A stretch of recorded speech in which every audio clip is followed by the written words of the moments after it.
ఈరోజు 4వ తారీఖు తర్వాత రామరాజ్యం అనండి, లేకపోతే ప్రజారాజ్యం అంటే ప్రజలు కావాలనుకున్న రాజ్యం జగన్మోహన్ రెడ్డి గారికి. జగన్మోహన్ రెడ్డి గారు ఒక ప్రభుత్వమే. ఈరోజు ప్రజానికి అందరు గారా జగన్మోహన్ రెడ్డి గారు ఒక పరిపాలన ఇంకా కొనసాగాలి. జగన్మోహన్ రెడ్డి గారు ఉంటేనే మాకు సంక్షేమ పథకాలు ఉంటాయని చెప్పని ఈరోజు ప్రజానికం కోరుకుంటున్నారు. ఈరోజు వాళ్ళు అనుకుంటున్నారేమో రామరాజ్యం అని చెప్పని, కానీ ప్రజానికం దృష్టిలో తెలుగుదేశం, జనసేన, బీజేపీ రాక్షసుల రాజ్యం, 3 ముక్కల పార్టీ, రాక్షసుల రాజ్యం. శ్రీరాముడు ఒక్కటే, రాముడు ఒక్కడే, అదే జగన్మోహన్ రెడ్డి గారు.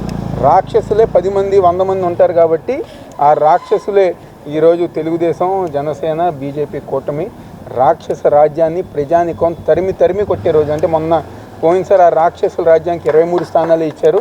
రేపు రానున్న రోజుల్లో అవిగార లేకుండా ఈ రాష్ట్రంలో రాక్షసులు అనేవాళ్ళు లేకుండా కేవలం ఒకే ఒకరు సింహంగా శ్రీరాముడిగా జగన్మోహన్ రెడ్డి గారి రాజ్యం ఈరోజు ప్రజానికం కోరుకుంటుంది. వీరనారాయణ గారి వాళ్ళ అబ్బాయి కిట్టుని వంశపారంపర్యంగా రాజకీయం వస్తుంది, యువత అనేక మంది ఉన్నా సరే అతనికి అవకాశం ఇచ్చారని పవన్ వ్యాఖ్యానించాడు. అలాగే మరి చంద్రబాబు లోకేష్కి ఇచ్చారు కదా.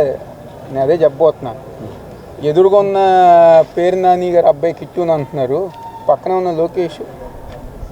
ఈరోజు 5 సంవత్సరాలు తండ్రి ముఖ్యమంత్రిగా, తను మంత్రిగా, అంటే గెలవకుండానే మంత్రిగా ఇచ్చేసి చివరికి ముఖ్యమంత్రి గారి అబ్బాయి ఓడిపోయారు అనేది ఎవరికి వచ్చింది?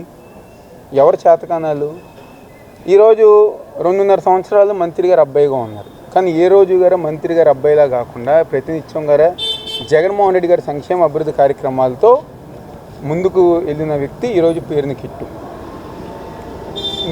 అసలు ఎవరైతే వ్యాఖ్యానించారో పవన్ కళ్యాణ్ గారు, ఆయన ఎలా వచ్చారు? ఎవరు వారసత్వం ద్వారా వచ్చారు?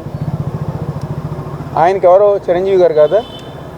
చిరంజీవి గారు లేకపోతే పవన్ కళ్యాణ్ గారిని సినిమాల్లో అంత రాణించేవారా? లేకపోతే ఆ రోజు చిరంజీవి గారు ప్రజారాజ్యం పెట్టి ఈయన యువరాజ్యం అధ్యక్షుడిగా చేసి రాజకీయాల ఒక ఓనమాలు దిద్దిన వ్యక్తులు ఎవరో మెగాస్టార్ చిరంజీవి గారు కాదా? ఈరోజు పక్కన ఉన్న మీరు చంద్రబాబుని అడగండి, వారసత్వ రాజకీయాలు ఏంటి, ఎలా ఉంటాయని చెప్పని. కానీ ఇంకొక విషయం ప్రతి ఒక్కరు, అంటే ఆ కూటమి గారు గుర్తుపెట్టుకోవాలి. నిన్న పేరు నాని గారి అబ్బాయి గురించి మీరు మాట్లాడారు. ఈరోజు మంగళగిరిలో నారా లోకేష్ గారు ఓడిపోబోతున్నారు. బందర్లో పేరు నాని గారి అబ్బాయి పేరుని కృష్ణమూర్తి గారు గెలవబోతున్నారు. అంటే దానికి కారణం ప్రజల్లో తిరగటం. ఈరోజు ఒక ముఖ్యమంత్రి గారు, మాజీ ముఖ్యమంత్రి కొడుగ్గా ఉంటే అది అర్హత కాదు. ఈరోజు అది ఒక స్టెప్పింగ్ స్టోన్గా భావించి, ఎందుకంటే ఈరోజు మేమందరం గారా అదేవిధంగా వారసత్వ రాజకీయాలు, అంటే నెహ్రూ గారు ఎమ్మెల్యేగా మంత్రిగా చేశారు కాబట్టి మేమందరం గారు వచ్చాం. కానీ వాళ్ళు అలా చేశారు కాబట్టి మాకంతా గారా స్మూత్ ల్యాండింగ్ ఉంటుంది, మేము ఏది చేసినా మాకేం పర్వాలేదు అనే విధంగా ఈరోజు మేమేం పెరగలా, మమ్మల్ని పెంచలా. నిత్యం ప్రజానికానికి అందుబాటులో ఉంటూ ప్రజానికానికి సేవ చేసాం కాబట్టి ఈరోజు ఏ ఇంటికి వెళ్ళినా, ఏ గడప దొక్కినా ప్రజానికం మమ్మల్ని స్వాగతిస్తున్నారు. అదేవిధంగా అక్కడ పేరు నాని గారు అబ్బాయి గారు ఆ విధంగా చేశారు. ఈరోజు నారా లోకేష్ గారు ఏం చేశారు? కోవిడ్ టైంలో హైదరాబాద్లో ఉన్నారు, పాదయాత్ర మొదలుపెట్టారు, సగంలోనే ఆపేశారు. ఒక కార్యక్రమం చెప్పండి, ఈ ఫలానా కార్యక్రమం నేను చేశానని చెప్పుకోలేక ఇలాంటి విమర్శలు పవన్ కళ్యాణ్ గారితో చెప్పిస్తారు. ఎందుకంటే చంద్రబాబు గారు ఏం చెప్పరు. పాపం ఆయనకి పవన్ కళ్యాణ్ గారి ఒక రాజకీయ జీవితాన్ని ఇబ్బందికర పరిస్థితులు పెట్టే విధంగా, అంటే నాశనం చేసే విధంగా ఆ రోజుల్లో చిరంజీవి గారిది చేశారు, మళ్ళీ ఈరోజు పవన్ కళ్యాణ్ గారిది చేసే విధంగా ఈరోజు తెలుగుదేశం పార్టీ నాయకులు వెళ్తున్నారు.